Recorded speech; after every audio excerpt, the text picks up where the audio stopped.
So yo what's up guys, welcome back to a new video. कैसे हो आप लोग? होप आप सब लोग मस्त होगे और मजे करे होगे अपनी जिंदगी में। तो गाइस स्वागत है आप सबका फिर से एक नई स्टोरी टेलिंग वीडियो में। Yes guys, we are back with the story telling video. आप लोगों ने मुझे पता बहुत इस चीज का इंतजार किया होगा। बेसिकली जो हमारी पिछली डिस्ट्रैक्शन वीडियो थी उसका पार्ट 2 अभी तक नहीं आया गाइस, वो पार्ट 2 आएगा 100 सब्सक्राइबर्स के बाद। तो जल्दी से जल्दी जिसने नहीं किया कर दो। और आज का आपने टाइटल पढ़ ही लिया होगा, थंबनेल में भी देख लो होगा गाइस। आज वाली जो स्टोरी है वो सबसे मजेदार होने वाली है। तो गाइज ऐसी और भी इंटरेस्टिंग स्टोरीज के लिए चैनल को सब्सक्राइब कर देना। और वीडियो कैसे लगी मुझे कमेंट्स में पक्का बताना। वीडियो अच्छी लगी तो वीडियो को लाइक कर देना। तो चलो अब अपनी वीडियो की तरफ आगे बढ़ते और अपनी स्टोरी को स्टार्ट करते हैं।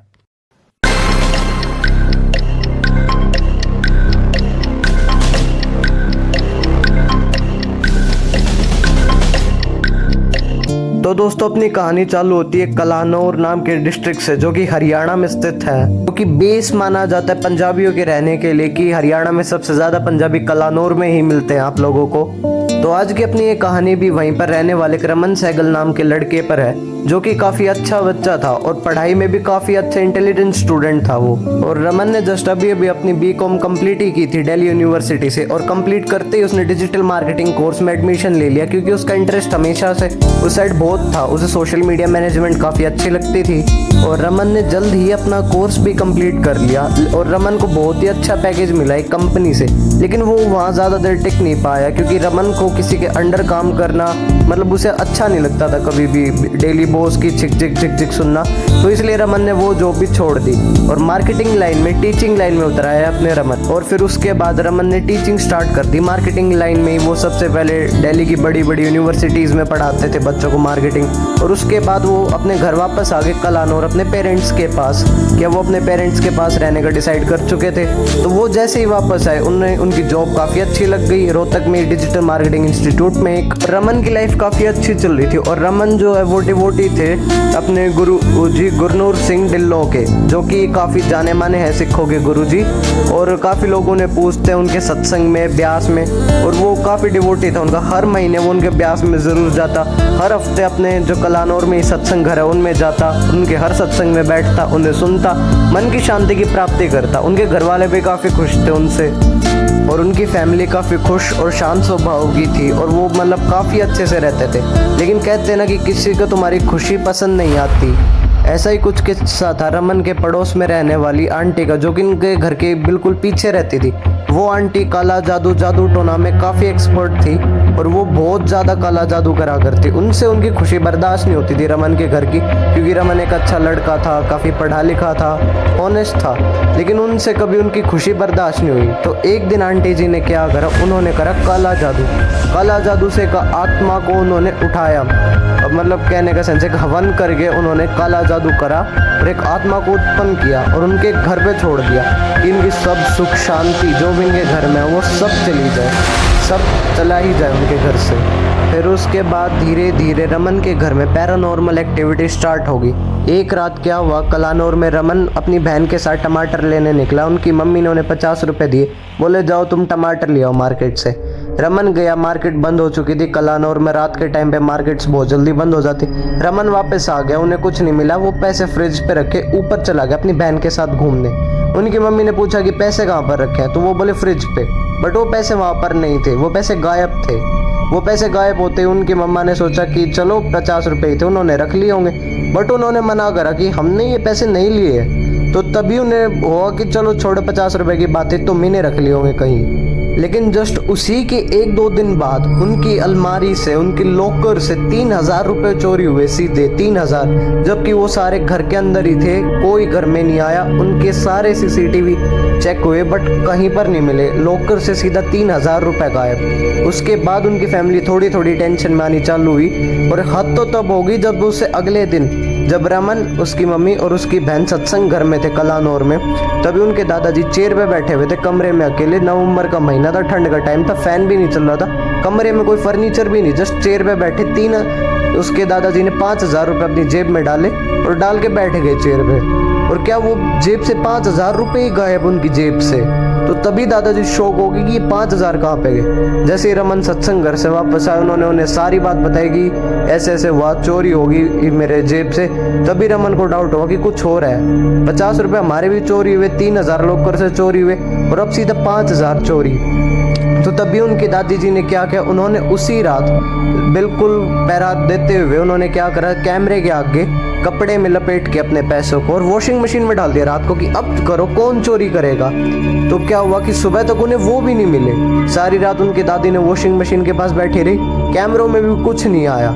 बिल्कुल मतलब उन्हें पता चल चुका था कि कुछ ना कुछ पैरानॉर्मल एक्टिविटी हो रही है। तो एक रात उन्होंने क्या डिसाइड करा, उन्होंने अपने डाइनिंग टेबल पर सभी लोग बैठे और बैठ के उन्होंने सभी ने अपने फ़ोन के कैमरे ऑन करे, एक कैंडल में जस्ट, और 100 रुपए के 10 नोट वहाँ पे रख दिए, टोटल 1000 रुपए, कि चलो अब देखते हैं अब क्या होगा। चारों तरफ से उन्होंने अपने घर वालों के कैमरे ऑन कर रखे, उनके घर में भी कैमरे लगे हुए। तो धीरे धीरे थोड़ी देर बाद उन्होंने देखा कि सिर्फ 100 रुपए के 3 नोट बचे हुए थे, बाकी 7 नोट गायब, यानी 700 रुपए गायब। किसी कैमरे में कोई रिकॉर्डिंग नहीं आ रही, न फोन में कुछ आया, उन्हें पता ही नहीं चल रहा कि भाई चल क्या रहा है, हो क्या रही है घर में। तभी उन्होंने अगले दिन ही एक पंडित जी को बुलाया, जो कि कलानौर के एक जाने माने पंडित जी थे। उन्होंने घर में आते ही बताया कि घर में हुआ है काला जादू, किसी ने तुम्हारे घर में काला जादू करा है और मैं इसके लिए एक स्पेशल पैरानॉर्मलिस्ट को भेजूंगा और तब तक के लिए तुम लोग सेफ रहो और कोई भी ऐसी उल्टी सीधी हरकत मत करना। तो तभी वो पंडित जी जाते हैं, वो अपने पैरानॉर्मल जो स्पेशलिस्ट होता है, काफ़ी पावरफुल पैरानॉर्मलिस्ट, उसको बताते हैं ये बात। और जैसे ही पंडित जी उसे इन्फॉर्म करते हैं, ऑल ऑफ सडन पंडित जी की डेथ हो जाती है। किसी को इवन पता नहीं चलता कि पंडित जी की डेथ क्यों होगी उस टाइम पे, बट उसने इन्फॉर्म करते पंडित जी की डेथ होगी एकदम से। लेकिन उन पैरानॉर्मल इन्वेस्टिगेटर को अब तक कुछ नहीं हुआ।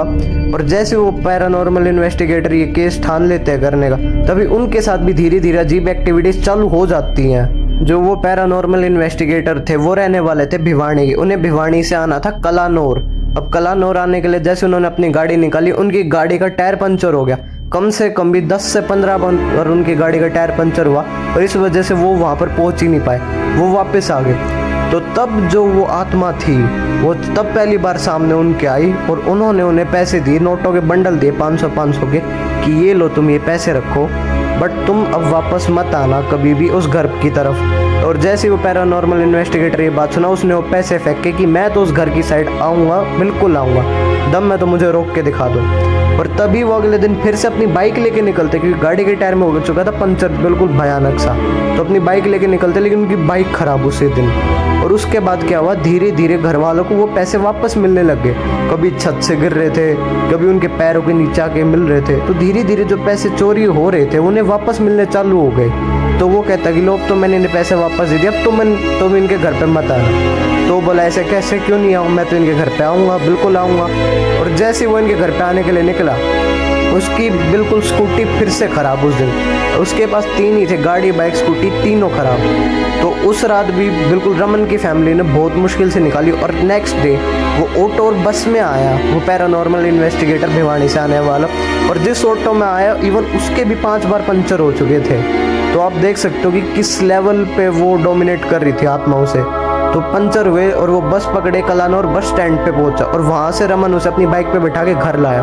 और घर में घुसते ही उसने इवन उस काली आत्मा को पहचान लिया कि ये बैठी है आत्मा सीढ़ियों में, अब बताओ इसके साथ क्या करना है। तो अब रमन के घर वाले बोले करना क्या, आप देखो इसने हमें परेशान करके रखा हुआ है। तो उसने जाते ही पहचान लिया कि वो भाई सामने बैठी वो आत्मा सीढ़ियों पे, वो लड़की की नहीं, वो एक लड़के की आत्मा है। और वो आत्मा घुसी तुम्हारे घर में जो काला जादू कर रही है तब से, और ये आत्मा काले जादू से ही पैदा कर रखी है किसी ने।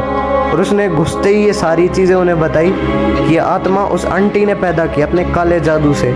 तो तभी उसने उनसे कुछ सामान मंगवाया कि ये सामान लाओ, और इस सामान से जैसे उन्होंने वो सामान लाया उससे खून निकला भाई, इतना काला खून निकला जिसकी कोई हद नहीं। तभी उन्होंने एक नींबू मंगाया, नींबू मंगा के उन्होंने अपना मंत्र पढ़ना चालू करा। और मंत्र जैसे ही पढ़ा, जैसे मान लो भूकंप सा आ गया उनके घर में भाई, ये सब सारी लाइट्स फ्लिकर हो रही है, घर में इतना तेज भूकंप आ चुका है, हर चीज़ मतलब वाइब्रेट हो रही है। और रमन और उसकी फैमिली इतने ज़्यादा डर चुके थे उस टाइम पे कि उनके समझ नहीं आ रहा था क्या करें। आधे घंटे बाद उनके मंत्रों का जाप हुआ कंप्लीट, और वो बेसिकली मंत्रों का जाप सक्सेसफुल रहा उनका। और सक्सेसफुल रहते उन्होंने रमन से मंगाई सुई लाओ। वो जो नींबू था वो काला पत्थर बन चुका था, और उन्होंने बहुत कोशिश की उस सुई को उसके अंदर डालने की, पर वो सुई डली नहीं उसके अंदर।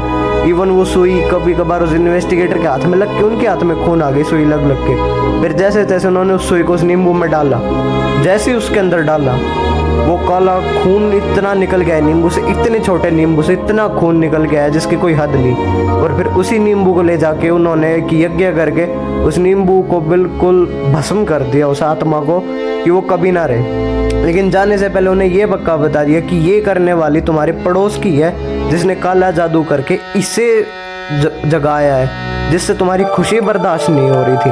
और रमन की फैमिली को अवेयर करा कि उससे दूर रहे हमेशा के लिए और कभी उसके पास ना जाए। तो रमन की फैमिली सब समझ गई और वो धीरे धीरे उनसे दूर रहने लगी। काफ़ी हैप्पी फैमिली थी उनकी। तो धीरे धीरे ऐसे करके उनकी ज़िंदगी में खुशियाँ वापस से लौट आई। तो दोस्तों मैं इस आपको हमेशा एक ये बात कहूँगा, जो लोग जैसे दिखते हैं वैसे होते नहीं। और जिन भी लोगों में आपको थोड़ा बहुत अजीब लगता है उनसे दूर ही रहा करो अपनी लाइफ में। गाइस आज के टाइम पे कुछ पता नहीं होता किसी आदमी का कौन कैसा क्या काला जादू करता है, जादू टोना करता है, किसी को अपने वश में कर लेता है, उल्टी सीधी पैरानॉर्मल एक्टिविटीज़ होती है। तो गाइस हमेशा अपनी लाइफ में अलर्ट रहो और इन चीज़ों से दूर रहो।